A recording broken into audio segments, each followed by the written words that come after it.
Nagkaroon ng dagdag pa na karunungan, ang Mine Warfare Group ng Philippine Navy personnels, matapos ibinahagi ng ating kalyadong Japanese Navy, ang kanilang expertise sa mine laying, mine hunting at mine warfare tactics.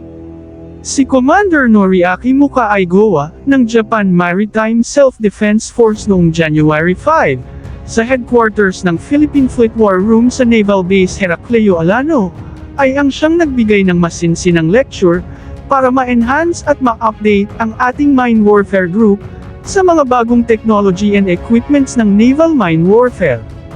Nakafocus ang sinasabing lecture tungkol sa mine countermeasure capabilities para sa Philippine Navy, kasama na ang mga equipments, hardwares, at commands na kailangang ma-acquire upang improve pa ang capabilities nito sa mine warfare tactics.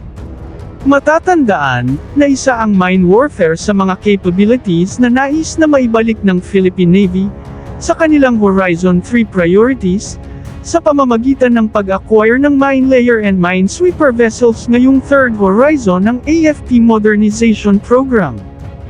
Dati nang merong naval mine warfare ang ating Philippine Navy, ngunit sa paglipas ng panahon, dahil sa kalumaan ng mga kagamitan, ay unti-unting nawala itong capabilities na ito sa kanila na hindi napapalitan.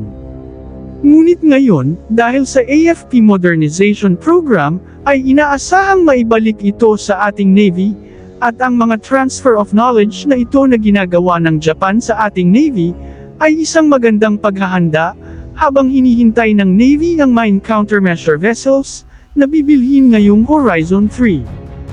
Ang pagtutulungan ng Japan Maritime Self-Defense Force at Philippine Navy ay indikasyon ng mas lumalalim na relasyon ng dalawang bansa, at sa pagtupad ng pangako ng Japan sa pag-alalay nito sa Credible Defense Posture Program ng Pilipinas. Bagamat malinaw na pareho ang prinsipyo ng Japan at Pilipinas, na ang anumang sigalot ay dapat idaan sa diplomasya, at iwasan ang anumang galaw, na magdudulot ng tensyon sa pinag-aagawang bahagi ng karagatan, ngunit malinaw din na handa ang dalawang bansa sa pagtutulungang militar, kung sakaling kakailanganin na ng panahon.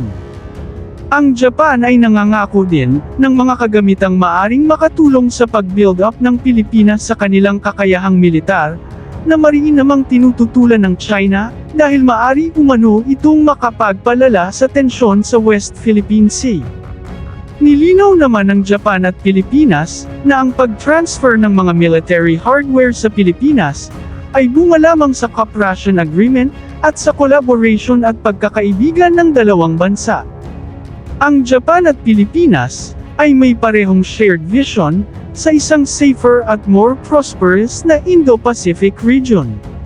Ang China ay hindi naniniwala, sa mga statements na ito ng Japan at Pilipinas, at sinasabing seryoso silang nagmamasid,